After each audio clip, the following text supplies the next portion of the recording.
وہ میری کمزوری بن چکی ہے۔ اس کے لہجے میں ایک عجیب سی لرزش تھی۔ میں اسے مزید اپنے انتقام کا حصہ نہیں بنا سکتا، اسے استعمال ہوتے نہیں دیکھ سکتا۔ وہ ابھی تک اس کے ماتھے کی چوٹ اور اس کا پھٹا ہوا ہونٹ نہیں بھولا تھا۔ اس کے دشمن بھی عجیب تھے، اسے زیر کرنے کے لیے عورتوں کا استعمال کر رہے تھے۔ تم جانتے ہو کہ وہ اس بات کو کبھی نہیں سمجھ پائے گی، مراد نے کہا، اور شاید یہی بہتر ہے۔ اس کی آواز میں ایک ٹھہراؤ تھا۔ نفرت کرنا آسان ہوتا ہے، محبت کی قیمت چکانا بہت مشکل۔ میں اسے مجھ سے نفرت کرنے کی وجہ دے گیا ہوں تاکہ وہ آزاد ہو سکے۔ اور ولی کا کیا؟ مراد کے سوال پر رئیس کے چہرے پر اذیت کے سائے لہرائے۔ اس نے گہری سانس لے کر خود کو نارمل رکھنا چاہا۔ اسے مجھے دھوکہ نہیں دینا چاہیے تھا۔ اس کا لہجہ سپاٹ تھا۔ کیا تم اسے معاف کر دو گے؟ رئیس معافی نہیں، موت دیتا ہے۔ اس کا لہجہ انٹارکٹیکا کی برف کو مات دے رہا تھا۔ اور دونوں کے رشتے کا کیا؟ اس نے جھجکتے ہوئے پوچھا۔ وہ خود اسے چھوڑ دے گی۔ اس کے لہجے میں اعتماد تھا۔ تمہیں یہ کیسے پتا؟ مراد الجھا۔ فجر معراج کے لیے اس کی پہچان بہت اہم ہے، وہ اپنی پہچان چنے گی۔ وہ ٹھیک کہہ رہا تھا، فجر معراج اپنی پہچان ہی چننے والی تھی۔ ایڈنبرگ کے پرائیویٹ ہسپتال کا ماحول ایک عجیب بجھل خاموشی میں ڈوبا ہوا تھا۔ یہ شہر کا سب سے مہنگا اور جدید ہسپتال تھا، جہاں جوزف پیٹرسن خاندان کے اسرور سوگ کے باعث ہر ممکن سہولت مصر تھی، مگر اندرونی کب کو کوئی آسائش کم نہیں کر سکتی تھی۔ گلیاروں میں پھیلی جراثیم کش ادویات کی تیز بو اور ڈاکٹر نرسوں کی دھیمی سرگوشیاں اس کے اندر مزید بے چینی پیدا کر رہی تھیں۔ نینی زندگی اور موت کی کشمکش میں مبتلا تھی۔ ہر گزرتا لمحہ اس کے دل پر ایک بھاری چٹان کی طرح گر رہا تھا۔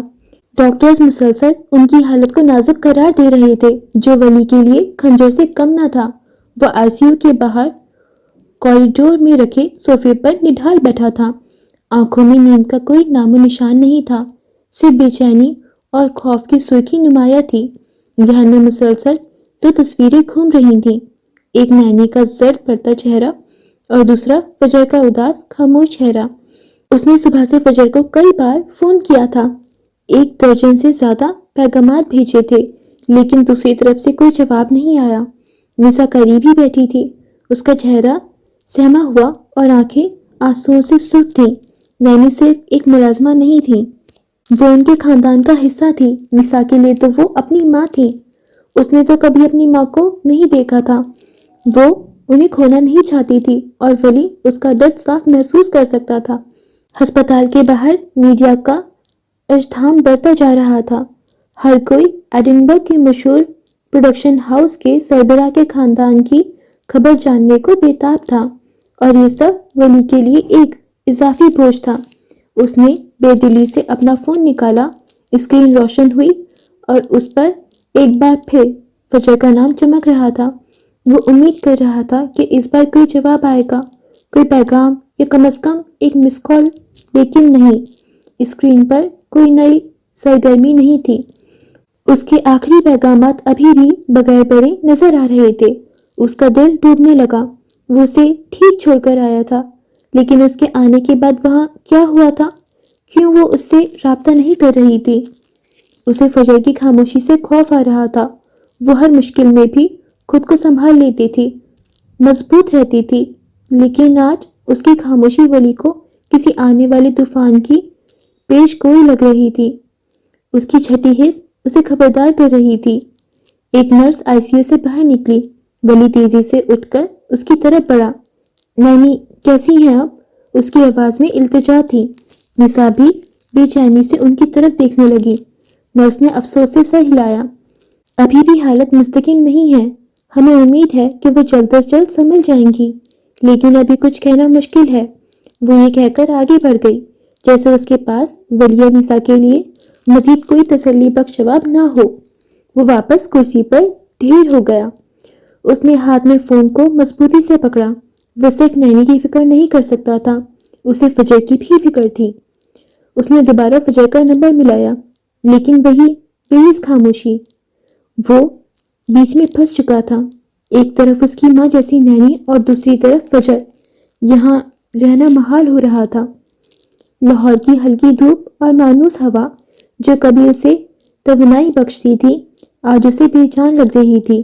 لندن سے اتنی بڑی کامیابی سمیٹ کر لوٹنا کسی بھی CEO کے لیے جشن کا باعث ہوتا، لیکن مینار فیشنز کا شیشے کا یہ عالیشان دفتر اسے بے رنگ اور ویران محسوس ہو رہا تھا۔ حالانکہ مینار فیشنز اس کے خوشخبری لانے پر خوشی سے جھوم رہا تھا۔ اس نے خود کو چھپانے کی ہر ممکن کوشش کی تھی۔ قیمتی سرمئی لباس، گہری لپسٹک، سب بے سود ثابت ہو رہے تھے۔ اس کا میک اپ بھی اس کے اندر کے کھلا کو نہیں چھپا رہا تھا۔ آئینے میں نظر آنے والی فجر ایک کامیاب کاروباری عورت تھی، لیکن اندر سے وہ ریزہ ریزہ ہو چکی تھی۔ اسے اپنا آپ بالکل خالی لگ رہا تھا، جیسے اس سے رشتے ہی نہیں اس کی روح چھین لی گئی ہو۔ رئیس کے الفاظ اس کے کانوں میں گونج رہے تھے، ہر لفظ ایک تیزاب کی طرح اس کے وجود کو جھلسا رہا تھا۔ اس کی آنکھوں کے سامنے ولی کا فکر مند چہرہ گھوم گیا۔ اس نے صرف اس کے ذاتی نمبر پر ہی نہیں، آفس کے نمبر پر بھی کئی بار فون کیا تھا۔ ہر بار فون کی گھنٹی بجتی اور اس کے سینے میں ایک ٹیس اٹھتی، لیکن وہ اسے اٹھانے کی ہمت نہیں کر پاتی۔ اس کے درجنوں پیغام انتظار میں پڑے تھے۔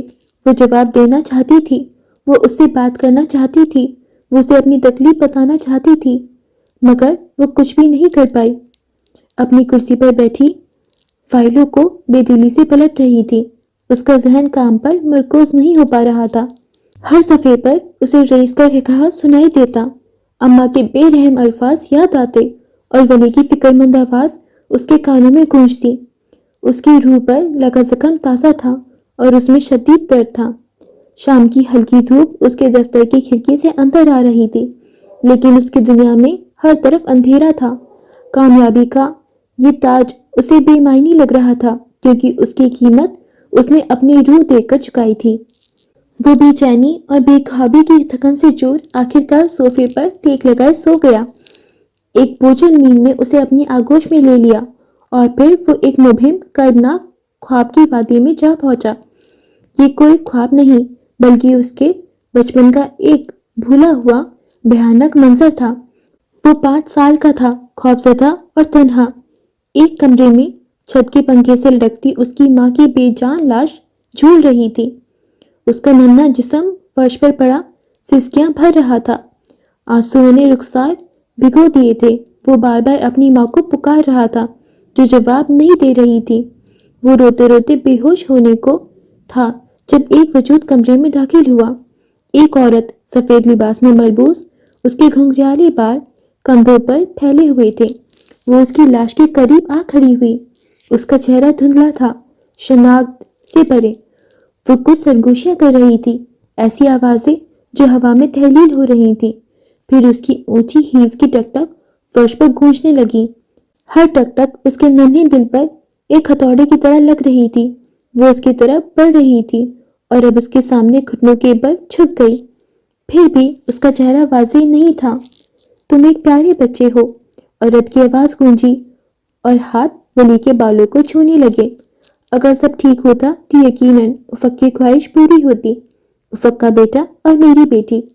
مگر افسوس، یہ فیری ٹیل ایک زہریلی فیری ٹیل ہے۔ ننھے بچے نے بامشکل اپنا ہاتھ اٹھایا اور اپنی ماں کی جانب اشارہ کیا۔ اس کی آواز حلق میں اٹک رہی تھی۔ وہ میری مما۔ عورت کی آواز میں ایک عجیب سی ٹھنڈک تھی۔ میں دیکھ سکتی ہوں، ایک نفسیاتی بچہ، ایک معلوم بچی جو کبھی مل نہیں سکتے۔ یہ الفاظ اور ان کے مفہوم اس کی سمجھ سے باہر تھے۔ وہ سسکتا رہا اور وہ عورت اسے وہیں چھوڑ کر اٹھ کھڑی ہوئی۔ اس نے ایک نظر افق کی بے جان لاش پر ڈالی، پھر خاموشی سے دروازے سے باہر نکل گئی۔ ہیلز کی ٹک ٹک کی آواز دھیرے دھیرے دور ہوتی گئی، جیسے کوئی بھیانک خواب ہوا میں تحلیل ہو رہا ہو۔ آوازیں مدھم ہو گئیں اور پھر تیز۔ وہ ایک جھٹکے سے اٹھ بیٹھا، اس کا پورا وجود پسینے میں شرابور تھا۔ دل کی دھڑکن اتنی تیز تھی کہ کانوں میں گونج سنائی تھی۔ خواب کا ہر لفظ، ہر لمحہ اس کے ذہن میں تازہ تھا۔ خوف اور الجھن کا ایک سرد احساس اسے گھیرنے لگا۔ اسی لمحے گلاس ونڈو سے اندر پڑنے والی ہلکی روشنی نے ایک منظر دکھایا جس نے اس کے دل کو سکون دیا۔ نینی کو ہوش آ چکا تھا۔ نسا اور جارج ان کے پاس کھڑے تھے۔ ان کے چہروں پر اطمینان کی لہر تھی۔ وہ ایک جھٹکے سے اٹھا اور تیزی سے آئی سی یو کی جانب لپکا۔ اس کا سر درد سے پھٹ رہا تھا، لیکن نینی کی صحت یابی کی خبر نے اسے ایک نئی توانائی بخش دی تھی۔ وہ نینی کے بستر کے پاس کرسی پر بیٹھ گیا۔ اس نے آہستہ سے ان کا جھریوں بھرا ہاتھ اپنے ہاتھوں میں لے لیا۔ اس کی آنکھوں میں نمی تیرنے لگی تھی۔ خوف اور بے چینی کے بادل چھٹ چکے تھے اور ان کی جگہ تشکر اور محبت نے لے لی تھی۔ نینی کا چہرہ کمزور لیکن پرسکون تھا۔ ان کی آنکھوں میں زندگی کی چمک واپس آ گئی تھی۔ نینی، اس کی آواز بہت مشکل نکلی، آپ کیسی ہیں اب؟ نینی نے اسے دیکھ کر مسکرانے کی کوشش کی۔ ان کی مسکراہٹ میں ایک مدھم سی روشنی تھی۔ میں ٹھیک ہوں بیٹا، تمہاری دعاؤں سے تم آ گئے، بس یہی کافی ہے۔ ان کی آواز کمزور تھی، لیکن اس میں پہلے جیسی اپنائیت اور پیار تھا۔ وہ دونوں کچھ لمحے خاموشی سے بیٹھے رہے، صرف ایک دوسرے کی موجودگی کو محسوس کر رہے تھے۔ یہ لمحے بے انتہائی قیمتی تھے۔ نینی نے آہستہ سے ولی کے ہاتھ کو تھپتھپایا اور ان کی نظریں کمرے میں ادھر ادھر گھومی۔ تم اسے لائی نہیں؟ انہوں نے دھیمی آواز میں پوچھا۔ ان کی نظریں ولی کے چہرے پر جم گئیں۔ میری بہو کو؟ یہ سنتے ہی اس کا دل ڈوب گیا۔ فجر کا خیال دوبارہ ذہن میں لوٹ آیا۔ اس کی خاموشی، اس کے نہ اٹھائے گئے فون، ایک عجیب سا خوف اسے گھیرنے لگا۔ اس نے نینی کے ہاتھ کو ہلکا سا دبایا اور کوشش کی کہ اس کی آواز میں کوئی پریشانی ظاہر نہ ہو۔ میں جلد ہی آؤں گا نینی، بس آپ ٹھیک ہو جائیں، پھر میں اسے لے کر آؤں گا۔ نینی نے ایک مطمئن سانس لی اور آنکھیں موند لیں۔ ان کے چہرے پر سکون تھا۔ وہ وہیں بیٹھا ان کا ہاتھ تھامے رہا۔ ایک طرف نینی کے ٹھیک ہونے کی خوشی تھی تو دوسری طرف فجر کے بے خبری کا بوجھ جو اس کے دل پر ایک بھاری چٹان کی طرح جمع ہوا تھا۔ وہ بے طرح الجھ چکا تھا۔ 2 دن گزر چکے تھے، 2 دن جو فجر نے کسی عذاب میں گزارے تھے۔ اس کا فون پھر سے بج رہا تھا۔ کال کرنے والا شخص ولی تھا۔ تھک ہار کر اس نے فون اٹھا لیا۔ تم ٹھیک ہو؟ میرا فون کیوں نہیں اٹھا رہی ہو؟ کیا ہوا ہے؟ اس کی آواز میں بے تابی اور فکر مندی صاف جھلک رہی تھی۔ ہاں، میں ذرا بزی تھی، اس نے سپاٹ چہرہ لیے جواب دیا۔ آواز میں ایسی بے حسی تھی جو اس کی اندرونی حالت کا عکس تھی۔ ایک لمحے کو دوسری طرف خاموشی چھا گئی۔ وہ شاید ہی سمجھنے کی کوشش کر رہا تھا کہ کیا فجر واقعی اتنی مصروف تھی کہ اس کے فون تک نہیں اٹھا پائی، اس کے میسیجز تک نہیں دیکھ پائی۔ مجھے تم ٹھیک نہیں لگ رہی ہو فجر۔ اس کے لہجے میں فکر مندی مزید گہری ہو گئی تھی۔ فجر نے منہ بھینچ کر ایک سسکی روکی۔ وہ ٹوٹ رہی تھی مگر اپنی کمزوری ظاہر نہیں کرنا چاہتی تھی۔ رئیس کے الفاظ ابھی تک اس کے ذہن میں گونج رہے تھے۔ تنہا رہو، اکیلے۔ تمہیں کوئی غلط فہمی ہو رہی ہے، میں ٹھیک ہوں۔ بھرپور کوشش کی کہ اس کی آواز میں کوئی لرزش نہ آئے۔ لہجہ سرد کر لیا۔ نینی کو ہوش آ گیا ہے، وہ ٹھیک ہیں اب۔ اس نے خود ہی خوشخبری سنائی۔ شاید اسے امید تھی کہ یہ خبر فجر کو کچھ سکون دے گی۔ وہ اب جلد واپس آ جاتا۔ چلو اچھا ہے، اس نے مختصر سا جواب دیا۔ لہجے میں کوئی خاص خوشی نہیں تھی۔ وہ خود کو ہر جذبے سے عاری کرنے کی کوشش کر رہی تھی۔ میں جلد واپس آ جاؤں گا، وہ اطلاع دے رہا تھا۔ ٹھیک ہے، اس کا جواب اتنا سپاٹ تھا کہ ولی مزید ٹھٹک گیا۔ فجر، تم مجھ سے بات کرنے کے لیے دوسروں کو کال مت کیا کرو، مجھے یہ نہیں پسند۔ اس کے لہجے میں غیر متوقع تلخی ابھری۔ مجھے فکر ہو رہی تھی، وہ نرمی سے بولا۔ لہجہ اب بھی اتنا ہی ملائم اور پرسکون تھا۔ ڈونٹ وری، مر نہیں رہی میں۔ وہ ساکت رہ گیا۔ فجر کے الفاظ کسی نوکدار چیز کی طرح اس کے دل میں پیوست ہو گئے۔ یہ وہ فجر نہیں تھی جسے وہ چھوڑ کر آیا تھا۔ وہ بولنے کے لیے پر تولنے لگا۔ مجھے اب کام کرنا ہے۔ اس نے ولی کے سنے بغیر فون بند کیا اور پھر پٹک دیا۔ ہر چیز بری لگ رہی تھی، ہر چیز سے نفرت ہو رہی تھی۔ ستمبر کے آخر کی ایک خنک اداس شام۔ ایڈنبرگ کے پرائیویٹ ہسپتال کا ماحول ایک عجیب بوجھل خاموشی میں ڈوبا ہوا تھا۔ ستمبر کے آخر کی کھنکی شیشے کے بڑی کھڑکیوں سے ٹکرا کر اندر کے مصنوعی طور پر گرم ماحول کو مزید غیر حقیقی بنا رہی تھیں۔ ولی، جارج اور نسا تینوں آئی سی یو کے باہر رکھے صوفے پر بیٹھے تھے۔ چہرے پر پہلے سے کچھ اطمینان تھا۔ وہ نینی کے خطرے سے باہر آنے پر شکر گزار تھے، مگر اس بند دروازے کے پیچھے کمرے میں ایک بالکل مختلف منظر تھا۔ نینی کے بستر کے پاس مسٹر جوزف ایک کرسی پر جھکے بیٹھے تھے۔ ان کا قدآور مضبوط وجود آج سکڑا ہوا محسوس ہو رہا تھا۔ ان کے گوتھک طرز کے سیاہ لباس اور چہرے پر ہر وقت طاری رہنے والی ڈریکولا جیسی پراسراریت آج مان پڑ گئی تھی۔ ان کی آنکھیں جو کبھی پورے شہر پر حکمرانی کرتی تھیں، آج صرف ایک کمزور وجود پر ٹکی تھیں۔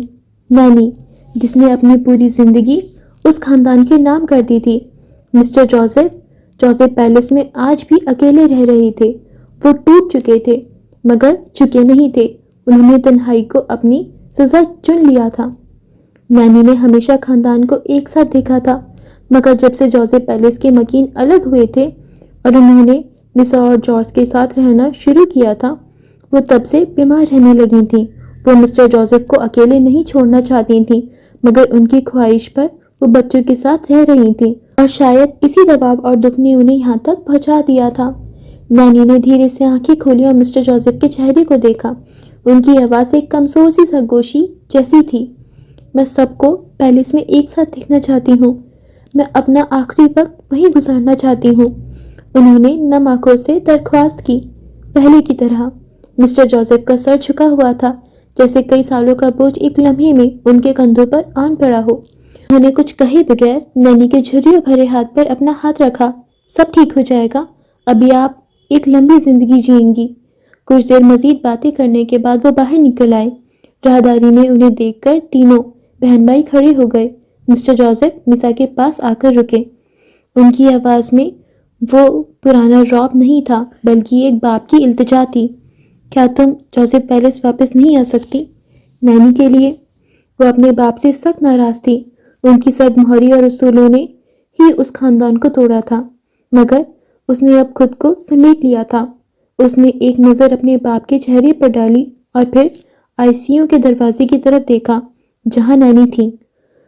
اس کی آنکھوں میں آنسو تیرنے لگے، مگر ہونٹ پر ایک مدھم سی مسکراہٹ ابھری۔ جوزف پیلس ان کی پہچان تھا۔ وہ کب تک اس سے الگ رہ سکتے تھے؟ نینی کی خواہش ان سب کی خواہش تھی۔ وہ اپنی وجہ سے دوسروں کو تکلیف نہیں دے سکتے تھے۔ مقام جوزف پیلس، موری فیلڈ۔ وقت کچھ دن بعد، ایک برستی شام۔ باہر خزاں کی بارش پوری شدت سے برس رہی تھی اور ٹھنڈی ہوا کھڑکیوں کے شیشوں سے ٹکرا رہی تھی، مگر موری فیلڈ میں واقعی جوزف پیلس کے وسیع لانج میں ایک عجیب سی گرم جوشی اور سکون پھیلا ہوا تھا۔ آتش دان میں لکڑیاں چٹک رہی تھیں اور ان کے شعلوں کی روشنی دیواروں پر لگی پینٹنگز پر رقص کر رہی تھی۔ فضا میں کھانے اور تازہ بیک کیے گئے کیک کی ملی جلی خوشبو پھیلی ہوئی تھی، جو اس گھر کے دوبارہ آباد ہونے کا اعلان تھی۔ نینی اگرچہ ابھی کمزور تھیں، ایک آرامدہ بڑی سی کرسی پر شال اوڑھے بیٹھی تھیں اور ان کے چہرے پر ایک گہرا اطمینان تھا۔ ان کے آس پاس تینوں بہن بھائی موجود تھے۔ مسا ان کے لیے سوپ کا پیالہ لا رہی تھی، جبکہ جارج اسے زج کر رہا تھا۔ مسا، اگر تم نے سوپ میں نمک تیز کیا تو نینی تمہیں معاف نہیں کریں گی، اور اگر تم نے مجھے تنگ کرنا بند نہ کیا تو میں یہ گرم سوپ تم پر گرا دوں گی، اس نے مصنوعی غصے سے جواب دیا، مگر اس کی آنکھوں میں خوشی کی چمک دکھائی دی۔ یہ منظر مکمل تھا، ایک ایسا منظر جسے دیکھنے کی خواہش مسٹر جوزف نے کئی بار کی تھی۔ وہ بلائی منزل پر راہداری میں کھڑے، لکڑی کے جنگلے پر ہاتھ رکھے، نیچے لانچ میں پھیلی اس زندگی کو دیکھ رہے تھے۔ ان کے چہرے پہ کوئی تاثر نہیں تھا، مگر ان کی آنکھوں میں ایک گہری حسرت اور ایک لمحاتی سکون صاف جھلک رہا تھا۔ ولی اور جارج کے درمیان ابھی بھی ایک انجان سی دیوار حائل تھی۔ وہ ایک دوسرے سے نظریں چرانے کی کوشش کر رہے تھے، مگر نینی کے سامنے وہ دونوں بالکل نارمل لگ رہے تھے۔ جارج نے مسا کے ہاتھ سے سوپ کا چمچ لے کر نینی کی طرف بڑھایا اور ولی ان کے پاؤں دبانے لگا۔ کہو اور باتوں کی آوازیں اس وسیع لانچ میں گونج رہی تھیں۔ مسٹر جوزف نے ایک گہری سانس لی۔ سب کچھ تھا، مگر پھر بھی ایک کمی تھی۔ کاش نینسی بھی زندہ ہوتی اور آج یہ منظر مکمل ہو جاتا۔ بارش کی بوندیں شیشے پر ایک مدھم موسیقی بکھیرے گئیں اور اندر آتش دان کی آگ کی گرمی میں جوزف پیلس ایک بار پھر ایک گھر لگ رہا تھا۔ یہ رات کا منظر تھا۔ خزاں کی خنک ہوا پیلس کے وسیع و عریض لان میں خاموشی سے تیر رہی تھی۔ اندر آتش دان کی گرمی اور کہکہوں کے برعکس باہر کا ماحول گہرا، ساکت اور اداس تھا۔ کناروں تک پھیلے احاطے میں سامنے کی جانب سنگی بینچ پر رکھا تھا، جس پر اسٹریٹ بورڈ کی زرد روشنی ایک تنہا دائرہ بنا رہی تھی۔ اسی دائرے میں ولی اور جارج بیٹھے تھے، مگر ان کے درمیان میلوں کے فاصلے تھے۔ ایک انجانی سرد دیوار جو وقت کے ساتھ مزید ٹھوس ہو گئی تھی اور جسے توڑنے کی ہمت دونوں میں سے کسی میں نہیں تھی۔ جارج کی شخصیت میں مزید نکھر آ گیا تھا۔ اس کے نین نقش پہلے سے زیادہ تیار شدہ اور پختہ لگ رہے تھے، مگر اس کے اندر کا ایک نرم خوئی انسان کہیں کھو گیا تھا۔ اس کی جگہ اب ایک سرد مزاج حقیقت پسند شخص نے لے لی تھی، جس نے دنیا کے دیے ہوئے مانسٹر کے لقب کو اپنی پہچان بنا لیا تھا۔ واپس کب جا رہے ہو؟ بالآخر جارج کی آواز نے خاموشی کو توڑا۔ اس کے لہجے میں کوئی تجسس نہیں تھا، بس ایک حقیقت کا اعتراف تھا۔ پرسوں، ولی نے مختصر جواب دیا، اور اس کی نظریں سامنے اندھیرے میں پھیلے درختوں پر جمی رہیں۔ اس کے جواب پر جارج نے بس سر ہلایا۔ وہ اب ایڈنبرگ کا ایک قابل ڈائریکٹر تھا۔ اسٹارلائٹ پروڈکشن ہاؤس اس کی قیادت میں تیزی سے آگے بڑھ رہا تھا، مگر اس کامیابی کی قیمت اس نے اپنی ذات سے وصول کی تھی۔ کچھ دیر کی خاموشی کے بعد ولی نے ایک غیر متوقع سوال کیا، تم شادی کیوں نہیں کر لیتے؟ یہ سوال اتنا اچانک تھا کہ جارج نے چونک کر اس کی طرف دیکھا۔ اس کے سرد چہرے پر حیرت کی ایک لہر دوڑ گئی، پھر اس کے ہونٹ پر ایک تلخ مسکراہٹ ابھری۔ ایک ماسٹر سے شادی کون کرے گا؟ اس نے خود کا مذاق اڑاتے ہوئے کہا، جیسے یہ ایک ایسی حقیقت تھی جسے وہ روز خود کو یاد دلاتا ہو۔ ولی نے اس کی تلخی کو نظر انداز کیا۔ اس کی آواز پرسکون اور گہری تھی۔ جینی رابرٹ۔ یہ نام نہیں تھا، ایک دھماکہ تھا۔ جارج ساکت ہو گیا۔ اس کے وجود میں ایک لرزش سی ہوئی، جسے اس نے بڑی مشکل سے ضبط کیا۔ جینی؟ وہ آج شام ہی تو آئی تھی، نینی سے مل کر ان کی عیادت کر کے گئی تھی۔ جارج کے گلے میں ایک گلٹی سی ڈوب کر ابھری۔ جینی اس کی پہلی اور آخری پسند۔ وہ دونوں اب اچھے دوست بن چکے تھے، مگر ایسے جذبات کبھی کسی نے ظاہر نہیں کیے۔ میں نے اس کی آنکھوں میں دیکھا ہے، وہ تمہیں پسند کرتی ہے۔ اس کے اس جملے پر جارج کے جبڑے بھیج گئے۔ اس نے اپنی مٹھیاں بھینچ لیں، جیسے اپنے اندر اٹھتے طوفان کو قید کرنا چاہتا ہو۔ وہ کچھ نہیں بولا، بول ہی نہیں سکتا تھا۔ کچھ دیر بعد ولی اٹھ کھڑا ہوا۔ اس نے چند لمحے جارج کے پتھرائے ہوئے وجود کو دیکھا اور پھر دھیرے سے کہا، اس بارے میں سوچنا ضرور۔ وہ اپنی پینٹ کی جیبوں میں ہاتھ ڈالے، پول کی روشنی کے دائرے سے نکل کر اندھیرے میں گم ہونے لگا۔ اس کے قدموں کی آہٹ گھاس پر بہت مدھم تھی۔ کل پروڈکشن ہاؤس کی ایک تقریب ہے، تم آؤ گے؟ عقب سے آتی جارج کی آواز پر وہ رکا۔ اس کی آواز میں التجا نہیں تھی، مگر ایک کوشش ضرور تھی۔ ولی نے پلٹ کر اسے دیکھا۔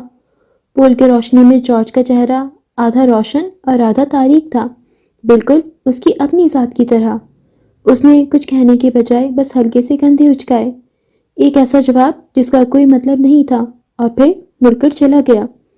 جارج وہیں بیٹھا رہ گیا۔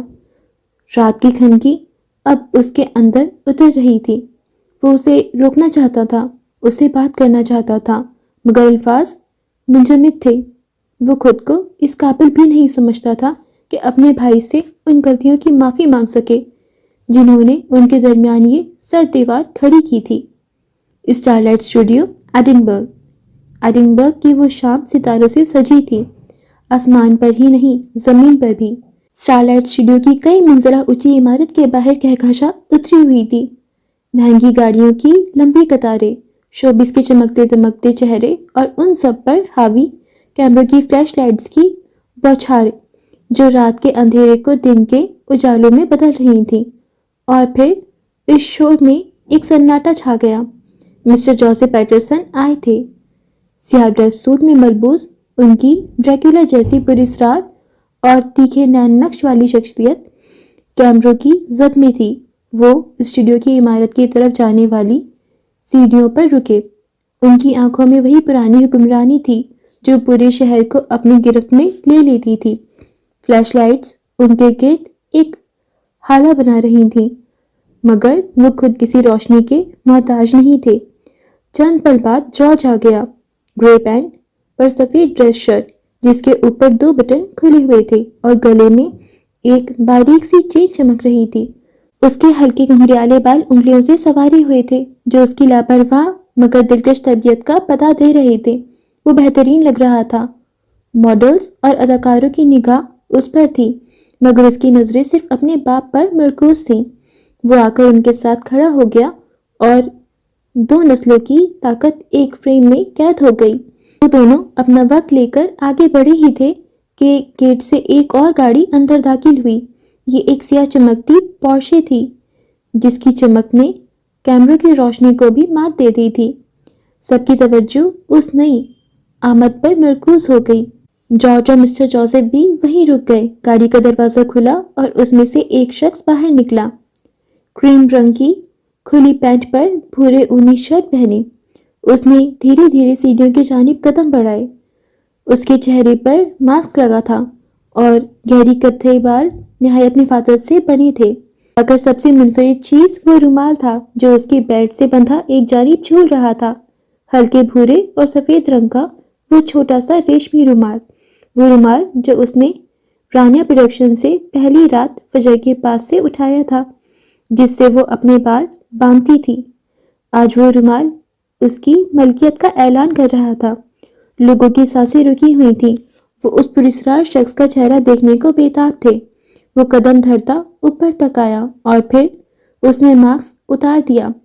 ایک لمحے کو جیسے وقت تھم گیا۔ جتنی فلیش لائٹ چمکی اس سے کہیں زیادہ آنکھیں حیرت سے پھیل گئیں۔ اس چہرے کو کون بھول سکتا تھا؟ جوزف پیٹرسن کا بیٹا ولیم جوزف، وہ جو اپنے علاج کے سلسلے میں سالوں سے غائب تھا، آج اپنی پوری سحرانگیز شخصیت کے ساتھ ان کے سامنے کھڑا تھا۔ اس کے چہرے پر ہلکا سا نشان تھا جو اس کی خوبصورتی کو کم کرنے کے بجائے مزید گہرا اور پراسرار بنا رہا تھا۔ مہنگا سوٹ، مہنگی گھڑی، مہنگے جوتے، وہ ان سب چیزوں سے کہیں زیادہ قیمتی لگ رہا تھا۔ وہ پوز دے رہا تھا اور لوگ پاگلوں کی طرح اس کی تصویریں کھینچ رہے تھے۔ ایڈنبرگ کی میڈیا کو اس سال کی سب سے بڑی کہانی مل چکی تھی۔ آج پہلی بار اس نے اپنے باپ کی خواہش کو اس انداز میں پورا کیا تھا جس کا خواب وہ ہمیشہ دیکھتے تھے۔ جارج اور مسٹر جوزف ساکت کھڑے تھے، ان کے چہرے پر یقین اور بے چینی کی ملی جلی کیفیت تھی۔ ولی نے اپنا رخ ان کی طرف پھیرا، اس کی آنکھوں میں ایک گہری چمک تھی اور پھر اس نے آنکھوں کے اشارے سے انہیں اپنے پاس بلایا۔ کچھ دیر بعد وہ تینوں ایک ساتھ کھڑے تھے، بیچ میں مسٹر جوزف اور ان کے دائیں بائیں ان کے 2 بیٹے، ان کی سلطنت کے 2 ستون۔ مسٹر جوزف کا سینہ فخر سے پھول گیا، ان کے کندھے تن گئے جیسے سالوں کا بوجھ اتر گیا ہو۔ ان کی آنکھوں میں آنسو نہیں تھے مگر ایک ایسی خوشی تھی جو زندگی میں صرف ایک بار ملتی ہے۔ وہ زندگی میں پہلی بار اتنا خوش ہوئے تھے۔ کبھی کبھی ہمیں اپنوں کو وہ خوشی دے دینی چاہیے جسے دینے سے ہمارا کچھ نہیں جاتا۔ ولی نے اپنے باپ کو وہ خوشی دے دی تھی۔ رات ایڈنبرگ کی تاریکی کی ایک حسین رات بن گئی۔ ہر طرف بس 3 ہی چرچے تھے، ولیم جوزف، اس کا رومال اور اس کا وہ نشان۔ شوبز کے ہر چینل اور سوشل میڈیا کے اکاؤنٹ پر اس کی تصویر گردش کر رہی تھی۔ لوگ اس کے چہرے کے مدھم نشان پر قیاس آریاں کر رہے تھے اور اس کی بیلٹ کے ساتھ بندھا ہوا رومال چیخ چیخ کر ایک انکہی کہانی سنا رہا تھا کہ شہزادہ واپس آ چکا تھا مگر وہ بک تھا۔ ایڈنبرگ کو ایسا دلکش، پراسرار اور رومانوی کمبینیشن پہلے کبھی نہیں ملا تھا۔ میلوں دور لاہور کے ایک پوش علاقے کے گھر میں فجر اسکرین پر اسے دیکھ رہی تھی۔ اس کی ہزل آنکھوں میں نمی تھی، اس کی نظریں بار بار اس رومال کو دیکھتے ہوئے بھیگ رہی تھیں۔ وہ اسے وہاں جا کر بھی اپنے ساتھ رکھے ہوئے تھا جسے وہ یہاں بیٹھ کر بھول جانا چاہتی تھی۔ وہ اپنی آرام دہ کرسی پر بیٹھی تھی، اس کی نگاہیں سامنے لگی بڑی اسکرین پر جمی تھی جہاں ایڈنبرگ کے پیٹرسن خاندان کی تصویر یہ کے بعد دیگری چمک رہی تھی، خاص طور پر ولیم جوزف، اس کی پراسرار شخصیت اور بیلٹ سے جھولتا وہ مخصوص رومال۔ اس کی کتھئی آنکھوں میں ایک گہری سوچ تھی۔ اس کے پہلو میں رکھے نفیس لکڑی کے ٹیبلٹ پر دونوں جوان لڑکوں کی تصویریں دکھائی دے رہی تھیں، ان کے ہاتھ ٹوٹی ہوئی حالت میں تھے۔ یہ تصویر لندن سے موصول ہوئی تھی، ساتھ میں ایک پیغام بھی تھا جو اس کے دماغ میں گونج رہا تھا۔ اپنی میڈم کو میرا پیغام دو، میں اس کی شہر تک پہنچ کر رہوں گا۔ انٹرسٹنگ، اس نے تھوڑی پر مٹھی جماتے ہوئے آہستگی سے کہا۔ Very interesting. آواز میں ایک محصور کن گہرائی تھی۔ اس کی نظر اسکرین پر نظر آتے ولی پر مرکوز تھی اور اس کے ہونٹوں پر ایک معنی خیز مسکراہٹ پھیل گئی۔ ایڈنبرگ کا ولیم جوزف اور لاہور کا ولی اورنگزیب۔ دھیمی سی سرگوشی کی، پھر اس کی نگاہیں ٹیبلٹ پر مرکوز گہری کتھئی آنکھوں والے لڑکے پر جم گئیں جس نے یہ خطرناک پیغام بھیجا تھا۔ نفسیاتی بچہ اس قابل ہو گیا کہ میری شہرت تک پہنچ سکے۔ پھر اس کی آنکھوں میں ایک عجیب سی چمک نمودار ہوئی جو آنے والے کسی بڑے طوفان کا پیش خیمہ تھی۔ لگتا ہے کھیل دلچسپ ہونے والا ہے۔ میز پر رکھے شطرنج کے بورڈ پر نظر ڈالی۔ اس کی نگاہیں بساط پر رکھے ایک پیادے پر جمی تھیں، گویا یہ پیادہ ہی اب اس کے نئے کھیل کا محور بننے والا تھا۔ تو میرے پلان کا حصہ کبھی نہیں تھے، وہ اس پیادے کو دیکھ رہی تھی۔ تم اس کھیل میں کہاں سے آ گئے؟ اس کے اتنے بڑے جال میں جہاں پر شکار اس کی مرضی کے مطابق پھنستا تھا، وہ انجانے میں اس کے جال کے اندر پہنچ چکا تھا۔ کچھ لوگ ہمارے پلان کا حصہ نہیں ہوتے۔ ولیم جوزف اور ولی اورنگزیب اس کے بھی پلان کا حصہ نہیں تھا، مگر وہ اس کی کہانی میں اہم حصہ بن چکا تھا۔ وہ اللہ کا کن تھا جو فیکن ہو کر آیا تھا، اور اللہ کی مرضی کے بغیر تو پتہ بھی نہیں ہلتا۔ شیشے کی دیواروں کے پار سرمئی بادل آسمان پر قبضہ جما رہے تھے، جیسے کسی آنے والے طوفان کا اعلان کر رہے ہوں۔ آفس کے اندر ایک مصنوعی سرسکون طاری تھا جو اس کی شخصیت کا آغاز تھا۔ لفٹ کی مدھم سی ٹن کی آواز گونجی اور لفٹ کا دروازہ بے آواز کھلا۔ عروضہ اندر داخل ہوئی۔ اس کے قدموں میں ہمیشہ کی طرح ایک اعتماد تھا اور اس کے چہرے پر پیشہ ورانہ سنجیدگی کا ماسک چڑھا ہوا تھا۔ یہ نئی ڈیل کی فائلز ہیں۔ ٹیم نے تمام قانونی نکات کا جائزہ لے لیا ہے۔ اس نے چند فائلیں رئیس کے وسیع اور عریض میز پر رکھیں۔ رئیس نے کوئی جواب نہیں دیا۔ وہ اپنی سیاہ چمڑے کی کرسی پر براجمان تھا، شہر کے بدلتے منظر کو گھور رہا تھا۔ اس کا چہرہ سپاٹ تھا، کسی بھی جذبے سے عاری، مگر اس کی آنکھوں میں ایک ایسی ویرانی تھی جسے عروضہ جیسی ذہین لڑکی بھی پڑھنے سے قاصر تھے۔ اس نے عروضہ کی لائی ہوئی فائلوں کی طرف دیکھا تک نہیں۔ عروضہ نے چند اور ضروری باتیں کہیں جن کا جواب رئیس نے محض سر کے اشارے سے یا ایک آدھے لفظ میں ہی دیا۔ اس سرد مہری سے عروضہ کو الجھن ہوئی، مگر وہ خاموش رہی۔ اپنا کام ختم کر کے وہ اٹھ کھڑی ہوئی۔ وہ دروازے کی طرف پلٹی اور پھر جیسے کچھ یاد آنے پر رک گئی۔ ولی سے بات ہوئی آپ کی؟ وہ کب آ رہا ہے؟ اس نے اپنے لہجے کو ہر ممکن حد تک عام اور بے تاثر رکھنے کی کوشش کی، مگر اس کی آواز میں چھپی بے چینی رئیس کے کانوں سے ٹکرا گئی۔ رئیس نے دھیرے سے اپنی گردن موڑی اور پہلی بار نظریں اٹھا کر اسے براہ راست دیکھا۔ اس کی آنکھوں میں ایک عجیب سی چمک تھی، ٹھنڈی اور کاٹدار۔ اس پر اتنا بھروسہ مت کرو۔ اس کے لہجے میں کوئی غصہ نہیں تھا، کوئی سوال نہیں تھا، بس ایک سرد حقیقت کا بیان تھا۔ ایسا کچھ تھا اس آواز میں کہ عروضہ اپنی جگہ پر ٹھٹک گئی۔ کیا مطلب؟ وہ واقعی الجھی ہوئی تھی۔ رئیس اپنی کرسی سے اٹھا، اس کے قد کا سایہ کمرے میں پھیلا۔ وہ آہستہ آہستہ چلتا ہوا اس کے قریب آیا۔ تمہیں وہ اچھا لگتا ہے نا روز؟ رئیس نے اسے نیا نام دیا، روز۔ عروضہ کے ذہن میں بجلی کسی تیزی سے سالگرہ کا دن گھوم گیا جب رئیس نے پہلی بار اس کے ہاتھ میں سیاہ گلاب دیکھا تھا۔ ایک حقیقی سیاہ گلاب، نایاب اور پراسرار، بالکل اس کی اپنی طرح۔ اس ایک لفظ نے عروضہ کا دفاعی حصار توڑ دیا۔ اس کا رنگ فک ہو گیا۔ نہیں، ایسی کوئی بات۔ اس کی باقی باتیں اس کے حلق میں ہی دم توڑ گئیں۔ رئیس اس کے پاس سے گزر کر ایک میز کی دراز کی طرف بڑھا۔ اس نے دراز کھولی اور اس میں سے چند تصویریں نکالی، وہی تصویریں جو اس رات اس کے وجود کو ریزہ ریزہ کر گئی تھیں۔ اس نے پلٹ کر وہ تصویریں بے پرواہی سے عروضہ کی طرف اچھال دیں۔